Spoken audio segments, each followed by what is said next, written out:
Welcome back دوستو، drama serial دو کنارے کی آنے والی ایپیسوڈ میں آپ لوگوں کو دکھایا جائے گا۔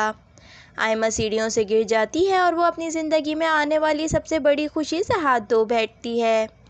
تیمور کی ماں کو جب یہ بات پتہ چلتی ہے تو وہ تیمور پر ہی سارا قصور ڈال دیتی ہیں۔ وہ یہ کہتی ہیں کہ اس حالت میں تمہیں آئمہ کو اپنے پاس رکھنا چاہیے تھا، لیکن تم نے اس کی بالکل پرواہ نہیں کی، اور یہ جو کچھ بھی ہوا ہے ان سب کے قصوروار تیمور تم ہی ہو۔ تیمور بھی اس بات سے بہت ہی زیادہ اداس ہوتا ہے اور وہ خود کو کبھی اس غلطی کے لیے معاف نہیں کر پائے گا۔ تیمور کو احساس ہوتا ہے کہ اس نے بہت زیادہ لاپرواہی کی ہے، اسے آئمہ کو اس طرح سے چھوڑنا ہی نہیں چاہیے تھا۔ لیکن یہ بات جب درِ شہوار کو پتہ چلتی ہے تو درِ شہوار اپنی ماں سے کہتی ہے کہ آپ لوگوں نے آئمہ کو سر پہ چڑھا رکھا ہے، اس نے بھائی سے پیچھا چھڑوانے کے لیے جان بوجھ کے اپنے ساتھ یہ کیا ہے۔ وہ بھائی کے ساتھ تو رہنا ہی نہیں چاہتی تھی، اور بھلا وہ بھائی کے بچے کو کیوں پالتی؟ درِ شہوار کی ماں درِ شہوار سے کہتی ہے کہ ہر ماں تمہاری طرح نہیں ہوتی، اور آئمہ تو ایسا بالکل بھی نہیں کر سکتی۔ درِ شہوار کو اپنی ماں کی یہ بات بہت ہی زیادہ بری لگتی ہے، کیونکہ انہوں نے پہلے ولید اور شہیر سے طلاق کا الزام تو درِ شہوار کو دیا ہی تھا، اور اب دعا کی موت کا ذمہ دار بھی اسے ہی ٹھہرا دیا۔ دوسری جانب ماورا ولید سے کہتی ہے کہ ہمیں اپنی زندگی میں آگے بڑھنا چاہیے، کیا ہم ساری زندگی اسی طرح سے رہیں گے؟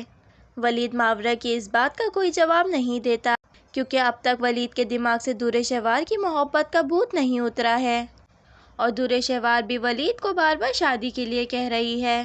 آگے چل کے آپ یہ بھی دیکھیں گے کہ ولید درِ شہوار سے شادی کے لیے تیار ہو جاتا ہے، لیکن اس سے پہلے کہ درِ شہوار اور ولید کی شادی ہوتی، ولید کو یہ خبر ملتی ہے کہ ماورا ولید کو خوشیاں دینے والی ہے، جس کے بعد ولید درِ شہوار سے شادی کے لیے انکار کر دیتا ہے، اور پھر وہ اپنی باقی زندگی ماورا کے ساتھ ہی گزارتا ہے۔ دوسری جانب آئمہ تیمور سے اتنا زیادہ بدظن ہے کہ وہ تیمور کو چھوڑ دے گی، اور تیمور جس نے آئمہ کے ساتھ بہت ہی زیادہ غلط کیا تھا، آئمہ کے چھوڑ دینے کے بعد اسے ساری زندگی اسی بات کا افسوس رہے گا کہ اس نے اپنی بہن کی باتوں میں آ کر اپنے ہاتھوں سے اپنا گھر برباد کر دیا، اور درِ شہوار جو کہ ولید کو اتنا ناپسند کرتی تھی، اب وہ دوبارہ ولید سے شادی کرنے کے لیے تیمور کے خلاف کھڑی ہو گئی۔ لیکن درِ شہوار ولید کا انکار سن کر یہ برداشت نہیں کر پائے گی۔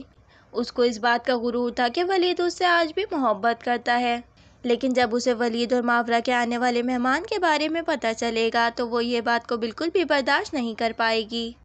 وہ اپنی شکست کو تسلیم نہیں کر پائے گی اور وہ غصے میں آ کر اپنی جان لے لے گی۔ ویڈیو پسند آئی ہے تو لائک کریے، شیئر کریے اور سبسکرائب کریے۔